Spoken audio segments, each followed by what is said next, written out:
Before we tis the season yet again with redundant holiday specials and saccharine wishes of a goodwill towards man, let's look at a holiday-themed short that doesn't leave me wanting to stick a Christmas wreath down someone's throat. This time, from a commercial. Now, it's strange to see animation still strive on television, selling junk for mass consumption. But often when I think back to some nostalgic cartoons, somehow the Trix Rabbit or the Honey Nut Cheerios beat come to mind. In some strange ways, it's not the product that makes me care. If anything, I could live a life without that disgustingly sweet dreck. But in its own way, it's the characters these shorts build, or just the simple worlds they create that entice me. In some ways, it's more likely that the holiday season becomes tolerable when you watch the musical Hershey Kisses or those damn polar bears drinking Coca-Cola. Because let's face it, people are buying a lot of stuff during the holidays. In other obvious news, polar bears are white and Betty White is old. However, what we have today is bound to be a classic, or at least for the country they're shown on.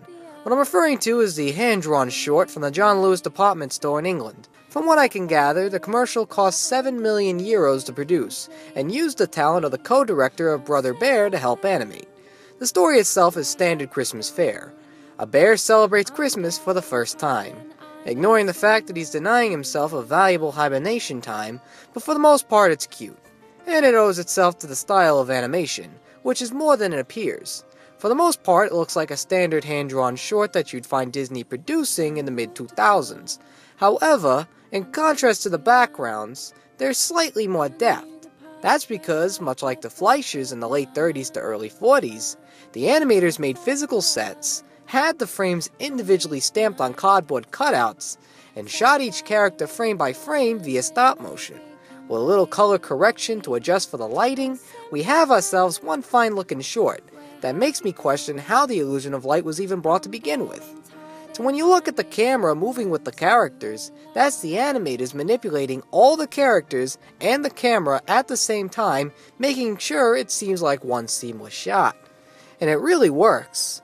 While I'm not convinced that the holiday season will be anything special this year, at least I have something as nice as this to lift my spirits up a little. Just a smidgen, because what we're going to have this season is not going to be any easier for the Palooza.